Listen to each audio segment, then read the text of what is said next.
जय श्री कृष्णा मेरे प्यारे साथियों, आज मैं आपको बताऊंगा कलयुग का अंत कब और कैसे होगा। जब से दुनिया में पाप बढ़ने लगे हैं, हर कोई एक ही सवाल कर रहा है, आखिर ये कलयुग का अंत कब होगा और कैसे होगा। तो आइए इस आर्टिकल में जानते हैं इस प्रश्न का जवाब। गोस्वामी तुलसीदास जी श्रीमद् भागवत और रामायण के अनुसार ही रामचरित के उत्तरकांड में काकभूषुंडी का अपनी पूर्व जन्म कथा हरकली महिमा का वर्णन करने का उल्लेख करते हैं। कई 1000 वर्ष पूर्व भागवत में शुकदेव जी ने जिस बारीकी से और विस्तार से कलियुग का वर्णन किया है, वो हमारी आंखें खोलने के लिए काफी है। आज सब तरफ उसी वर्णन के अनुसार घटनाएं घट रही है और आगे भी जो लिखा है वैसा ही घटेगा, ऐसा प्रतीत होता है। तो मित्रों, आइए मिलकर जानते हैं कि हमारे धर्म ग्रंथों में कलयुग का क्या वर्णन मिलता है और ये कब और कैसे समाप्त होगा। कलयुग यानी काला युग, कल एक कलेश का युग, जिस युग में सभी के मन में असंतोष, सभी मानसिक रूप से दुखी हो कलयुग है। इस युग में धर्म का सिर्फ 1/4 रह जाता है। कलयुग का प्रारंभ 3102 ईसा पूर्व में हुआ। श्रीमद् भागवत पुराण और भविष्य पुराण में कलयुग के अंत का वर्णन मिलता। कलयुग में भगवान कल्कि का अवतार होगा, जो पापियों का संहार कर फिर से सतयुग की स्थापना करेंगे। कब होगा कलयुग का अंत? 3102 ईसा पूर्व 5 ग्रह मंगल, बुध, शुक्र, बृहस्पति और शनि मेष राशि पर 0 डिग्री पर हो गए थे। कलयुग तभी से प्रारंभ हुआ। अभी कलयुग का प्रथम चरण ही चल रहा है। हमारे पुराण में कलियुग की अवधि और ये समाप्त कैसे होगा इसका व्यापक वर्णन किया हुआ है। कलयुग की अवधि 1200 दिव्य वर्ष बताई गई है। मनुष्य का एक महीना पितरों के एक दिन रात के बराबर होता है, वही मनुष्य का एक वर्ष देवता के एक दिन रात के बराबर और मनुष्य के 30 वर्ष देवता के सिर्फ एक महीने के बराबर होते हैं। कलयुग की अवधि 1200 दिव्य वर्ष बताई गई है। इस हिसाब से कलयुग का काल 4,32,000 साल लंबा चलेगा। इसका मतलब है कि कलयुग के अभी 3102 जमा 2016 5118 वर्ष बीत चुके हैं और 4,26,882 वर्ष अभी बाकी है। मनुष्य के 8,84,000 वर्ष की 24 वर्ष अर्थात एक द्वापर युग के बराबर होते हैं। तो वहीं त्रेता युग 3,600 दिव्य वर्ष का होता है, जिसमें मनुष्य की 12,96,000 वर्ष आते हैं।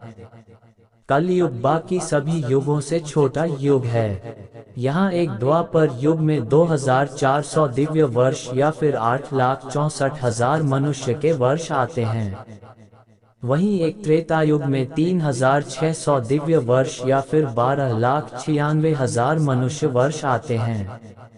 इसी क्रम में एक सतयुग 4,800 दिव्य वर्ष का होता है, जो मनुष्य के हिसाब से 17,28,000 वर्षों के बराबर है। इन सब का कुल योग 12,000 दिव्य वर्ष, जो मानव के हिसाब से 43,20,000 वर्षों के बराबर है, मिलकर एक महायुग बनाते हैं। कलियुग के अंत में क्या होगा? मित्रों, अब जानते हैं कि कलियुग के अंत में क्या क्या होगा। कलियुग के अंत में सबसे पहले तो ये होगा कि मनुष्य की औसत आयु 20 वर्षीय रह जाएगी। 5 वर्ष की छोटी उम्र में स्त्री गर्भवती हो जाया करेगी। 16 वर्षीय मनुष्य वृद्ध हो जाएंगे और 20 वर्ष की आयु में ही मृत्यु को प्राप्त हो जाएंगे। इंसान का शरीर घटकर बौना हो जाएगा। ब्रह्मवैवर्त पुराण में बताया गया है कि कलयुग में एक ऐसा समय भी आएगा जब इंसान की उम्र बहुत कम रह जाएगी, युवावस्था समाप्त हो जाएगी। कली के प्रभाव से प्राणियों के शरीर छोटे छोटे क्षीण और रोगग्रस्त होने लगेंगे। जिस समय भगवान कल्कि इस धरती पर अवतरित होंगे, उस समय मनुष्य की परम आयु केवल 20 या 30 वर्ष रह जाएगी। जिस समय कल्कि अवतार आएंगे, चारों वर्णनों के लोग शूद्र के समान हो जाएंगे। गौमाता भी बकरियों की तरह छोटी छोटी और कम दूध देने वाली हो जाएगी। कलयुग के अंत में मनुष्य क्या खाएगा? कलयुग के अंत में संसार की ऐसी दशा होगी कि अनाज नहीं उगेगा। लोग मछली मांस ही खाएंगे और भेड़ बकरियों का दूध पिएंगे। गाय तो दिखना भी बंद हो जाएगी, होगी भी तो बकरी के समान, और वो दूध देना भी बंद कर देगी। एक समय ऐसा आएगा जब जमीन से अनाज उगना बंद हो जाएगा, पेड़ों पर फल नहीं लगेंगे और धीरे धीरे ये सारी चीजें धरती से विलुप्त हो जाएंगी।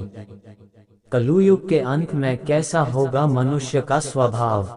स्त्रियां कठोर स्वभाव की और कड़वा बोलने वाली होंगी, वह पति की आज्ञा नहीं मानेगी। जिसके पास धन होगा उसी के पास स्त्रियां रहेंगी। मनुष्य का व्यवहार गधों जैसा केवल गृहस्थी का भार उठाने वाला रह जाएगा। लोग विषय भोग में लिप्त रहेंगे, धर्म कर्म का लोप हो जाएगा। मनुष्य जप रहित नास्तिक वो चोर बन जाएगा, सब एक दूसरे को लूटने में लगे रहेंगे। कलयुग में समाज हिंसक हो जाएगा, भीड़ में लोग आएंगे और एक मनुष्य की जान ले लेंगे। जो लोग बलवान होंगे उनका ही राज चलेगा। मानवता नष्ट हो जाएगी, रिश्ते खत्म हो जाएंगे, एक भाई अपने ही भाई का शत्रु बन जाएगा। एक हाथ दूसरे हाथ को लूटेगा। पिता पुत्र का और पुत्र पिता का वध करने में भी संकोच नहीं करेंगे। अपनी प्रशंसा के लिए लोग बड़ी बड़ी बातें बनाएंगे, किंतु समाज में उनकी निंदा नहीं होगी। कलयुग के अंत में कैसा होगा मनुष्य का धर्म? कलयुग में लोग शास्त्रों से विमुख हो जाएंगे। अनैतिक साहित्य ही लोगों को पसंद आएगा। बुरी बातें और बुरे शब्दों का ही व्यवहार किया जाएगा। स्त्री और पुरुष दोनों ही अधर्मी हो जाएंगे।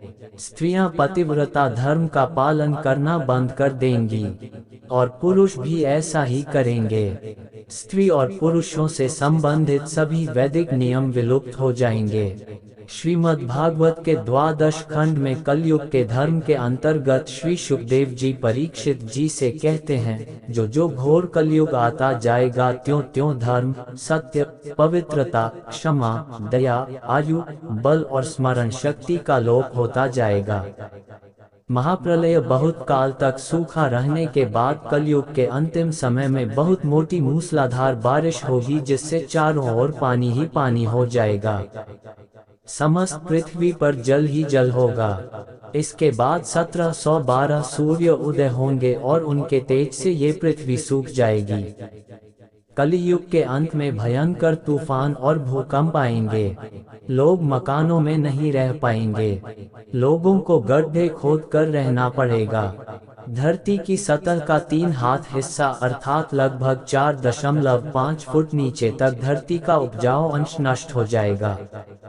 महाभारत में कलयुग के अंत में प्रलय होने का जिक्र है, लेकिन ये किसी जल प्रलय से नहीं बल्कि धरती पर लगातार बढ़ रही गर्मी से होगा।